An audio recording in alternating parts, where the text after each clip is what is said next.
It makes sense why Manny Machado's comment would bother Orioles fans, even if it wasn't about them. Originally appeared on NBC Sports Washington.com. Orioles Twitter was all ahem at Twitter Tuesday evening after a Manny Machado article was published on Sports Illustrated.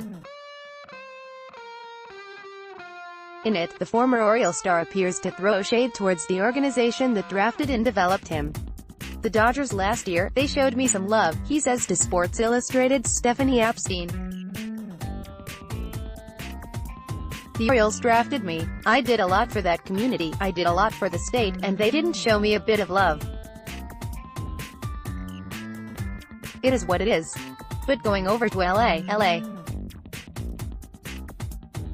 Giving up a lot of prospects for me, that kind of shows you what I meant to them, which is amazing. That's a tough quote to accept if you're an Orioles fan who cheered on Machado every day for 7 years. 9, if you include the minor leagues. From his debut through 2017, fans in Baltimore cheered on Machado unconditionally, through controversies about his hustle, aggressive slides, insistence on playing shortstop, and more. Fans also held out hope for an eventual extension to keep their most talented player in Charm City for his entire career, a franchise tradition since the days of Brooks Robinson, Jim Palmer and Cal Ripken Jr.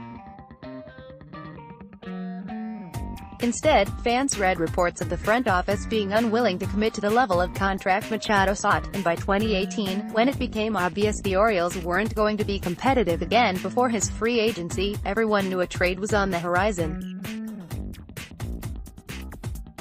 Epstein points out in her article that Machado saw the July trade from the Orioles to the Dodgers as a referendum on who wanted him. It's a little confusing, as every baseball fan in America knew at that point the Orioles had no choice but to trade their star. It would have been malpractice to allow Machado to play out his final weeks in Baltimore on a 115-loss team without getting anything in return.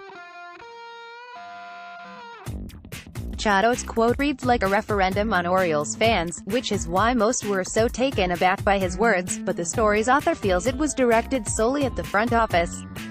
At Steph Epstein on if she feels Machado was directing.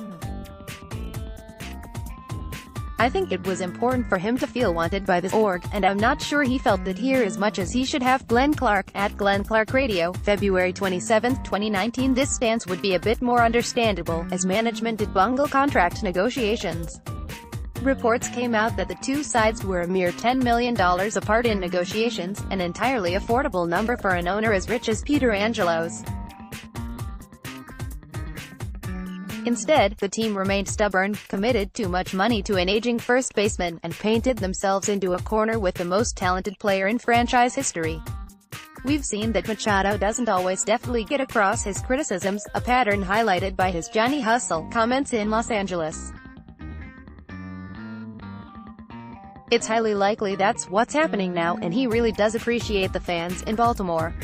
Machado deserves to be annoyed with the Orioles front office, especially when it comes to the lack of an extension, and if that's all he was implying, then fans in Baltimore have no reason to be upset with him, and every reason to be upset with the previous regime, but to point out how much he gave the community in Baltimore and then say they didn't show him a little bit of love is unfair, and only ends up frustrating the same fans who never stop caring about him, even if it seems clear that wasn't his intention. More Orioles coverage.